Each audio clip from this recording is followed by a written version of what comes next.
Finally. Look, tacking up metal when you're not used to it is kind of frustrating. And you know what? One for the pros here, this video is probably not for you. But at the same time, for those of you who like to do hobby level stick welding or anything like that, I got a really cool, helpful trick that'll kind of help prevent all of this nonsense. Check it out.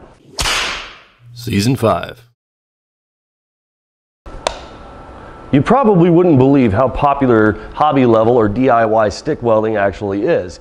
Thing is, you can get an inexpensive machine with some good quality for, low budget, and you can stick just about anything you want together. But the question is about sticking. Well, a lot of people have been asking me recently, hey, Justin just picked up a nice little shock box, or maybe one like my Everlast 161 STH back there, a really awesome machine. A lot of people are getting these now, and they're wanting to know, how do you just get the thing started to tack it together? Because usually you're sitting there holding with one hand, you got a long electrode, and you're shaking, and stuff's going crazy or whatever, right? So here's a quick little solution. Pretty easy. Start with your part, whatever position, whatever part it is that you're welding together, get ready to give it a tack, set it up however it is you're gonna go. Now go in for the tack. Well, not like this, not like this. The problem with this is you're floating. That means that you're trying to hit a little position or a point that's only like a small amount, and then when you actually do get it lit and broken loose and actually firing up, you're all over the place, right? Because it's really hard to control that. So instead, choke up on it a little bit. Grab it by the flux. Now this will allow you some really great, what's a good word for it? Accuracy, detail, control, everything that you need. Just like that. My hand, it's fine, but do take caution here, because if you leave this there, it gets stuck, it starts glowing, anything else like that, it will burn your hand, especially if you're too close like this. It's gonna burn your gloves off. So just choke it a little bit higher, a little bit closer to the front there, enough to where you have control, kind of like a pencil. As soon as your tack is on, kill it right there. Whip it out, snap it out, whatever you're gonna do, and now you're ready to actually start welding the joint.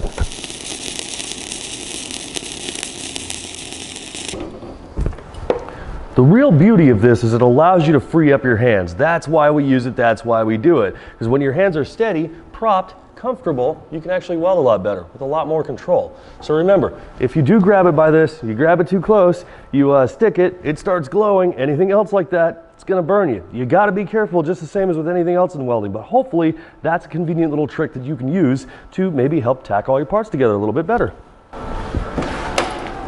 Some really awesome features are available in higher grade or nicer welding machines like this Everlast 161 STH. This thing has all kinds of different features like anti-stick, hot start timers, all kinds of things to help you get through and kind of increase your likeliness of actually getting a good arc start, right? Some of them don't. Some machines don't actually have stuff like that, but a good machine will definitely make it a lot easier. But even though I have it and 5 other models from Everlast that are in the same category, I still use that trick. But it definitely helps to have a nice machine that will give you some of those advanced features for a great cost and a great warranty. Now, the Everlast Power Arc Series machines are some of my favorite on the DC small portable lineups, and definitely look at some of those reviews in the future.